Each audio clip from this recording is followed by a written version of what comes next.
Hello everyone. This is Yana Smakula. Welcome back to my channel.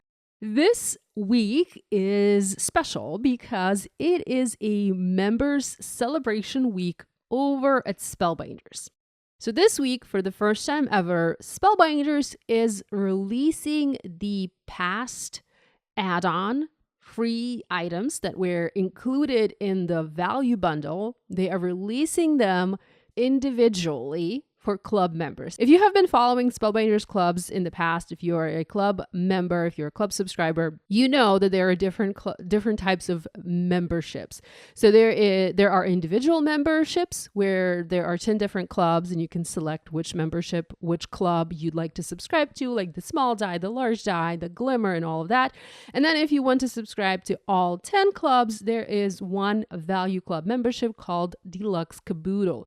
So ever since Deluxe Caboodle launched in December 2023, Spellbinders was offering different free gift items in the Deluxe Caboodle membership or in the Deluxe Caboodle box. So the very first one, it was December. I think that one included blending brushes and they are available separately to purchase. But then since January, Spellbinders has been offering a unique item, an item that was available only to value club members. So if you were not a subscriber to the Deluxe Caboodle, you had no opportunity to purchase that item. And those items were actually really cute.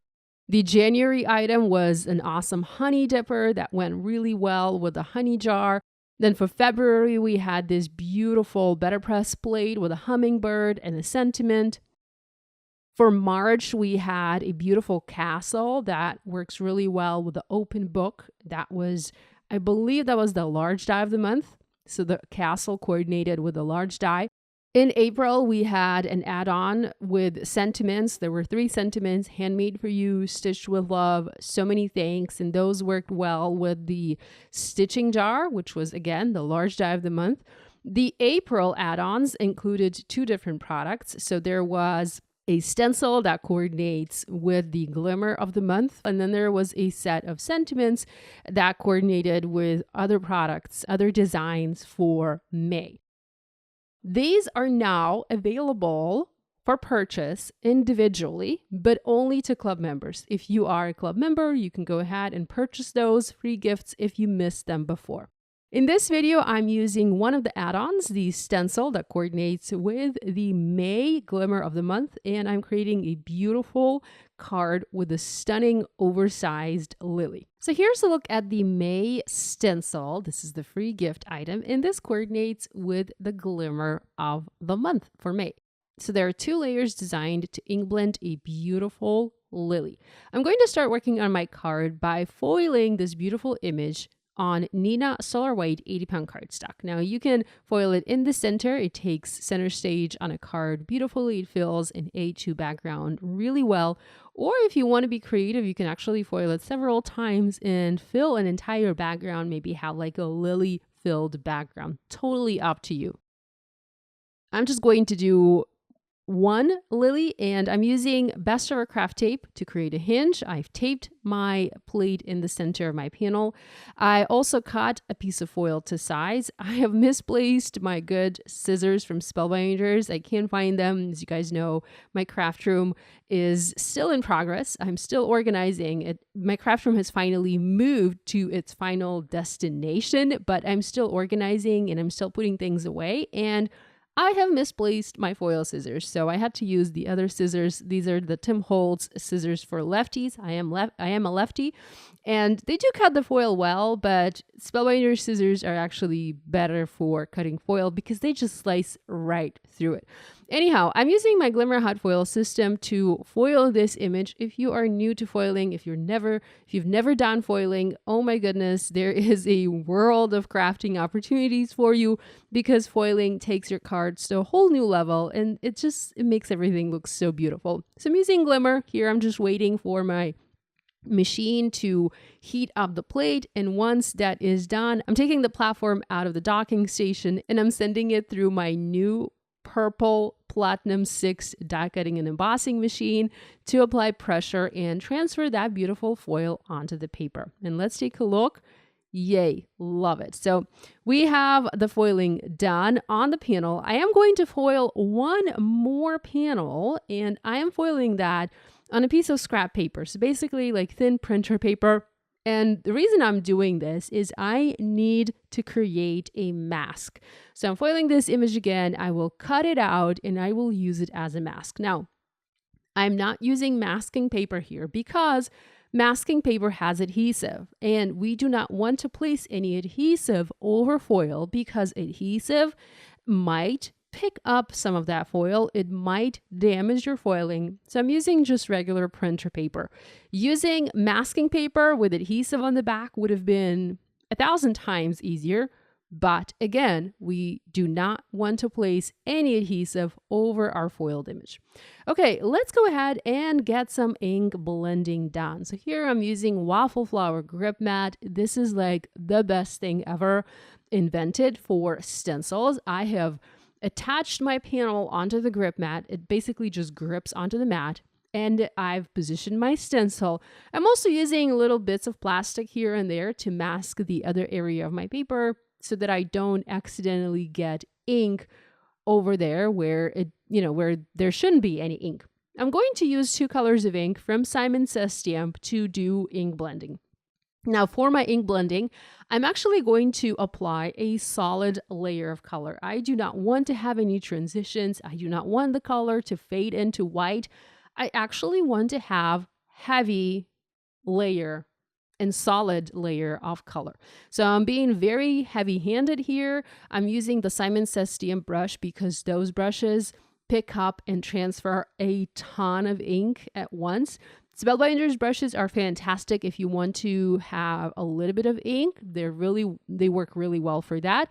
Simon Says Stamp brushes are different in my experience because they pick up a ton of ink and they transfer a ton of ink. So for a design like this, where I want to have a solid layer of color, the Simon Says Stamp brush is actually better. So with the ink blending done, so this is the first layer, I'm removing my stencils and check that out. I mean, isn't that gorgeous? So beautiful.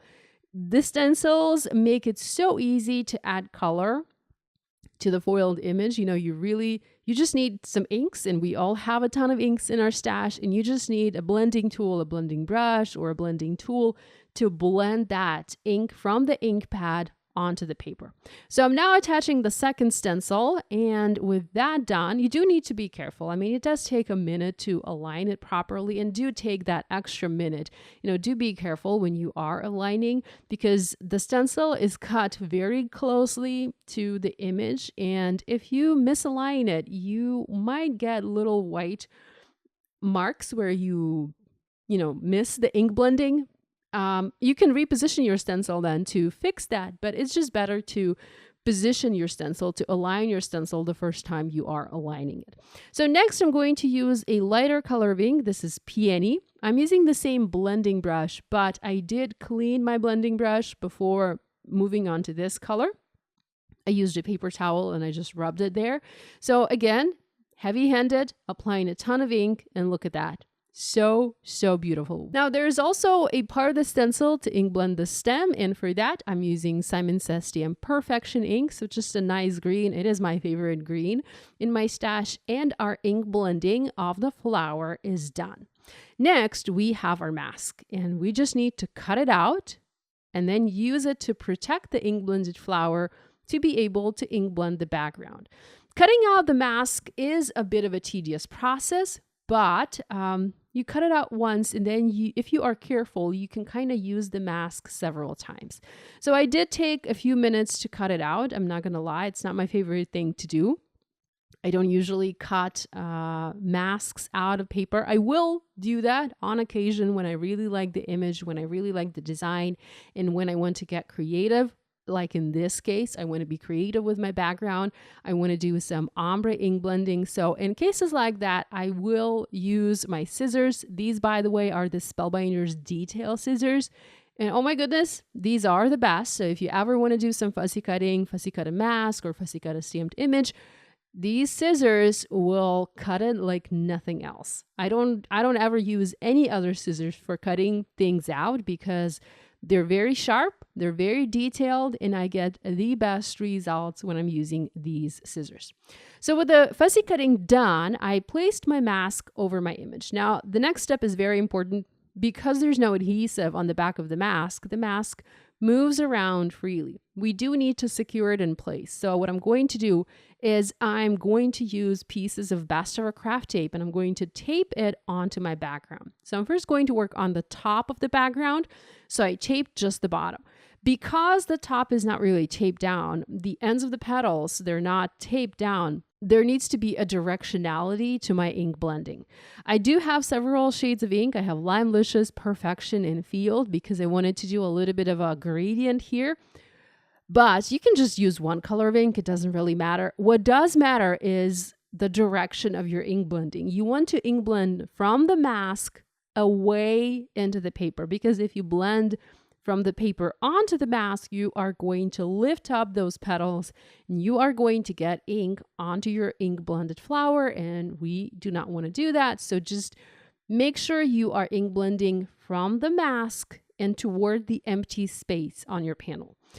Again, I would not recommend using masking paper. I did think about using spray adhesive. I was like, maybe I spray the back of my paper to make it easier for me to hold it in place. But I'm like, no. If I use spray adhesive, that is surely going to pick up some foil when I go to remove the mask. So no, I did not do that. So with the top part ink blended, I then repositioned the pieces of Best Ever Craft tape to hold the top part in place. And now the bottom part of my mask is revealed and I can ink blend the bottom. I did switch to a larger blending brush. So this is the Spellbinders blending brush. I love those large and fluffy brushes. They pick up a ton of color and they add a ton of color in no time. So here I'm using the big fluffy brush to add the teal ink blending to my background. And I'm using two colors of ink. I just now was using Egan and now I'm coming in with Tropic to add a little bit of the lighter teal at the bottom. I am making sure that there are no harsh lines because I did just have a harsh line where I had a little bit of the yellow tape there. So I'm reblending that, making sure it's all nice and fixed. And my background is almost done. Just need to add a little bit of extra color. Make sure it's all blended nicely. You guys notice how, again, I am ink blending away from the mask. I'm not blending toward the mask. I'm not really using circular motion. I'm just using like swiping motion. I'm swiping right now from the bottom to the top away from my mask.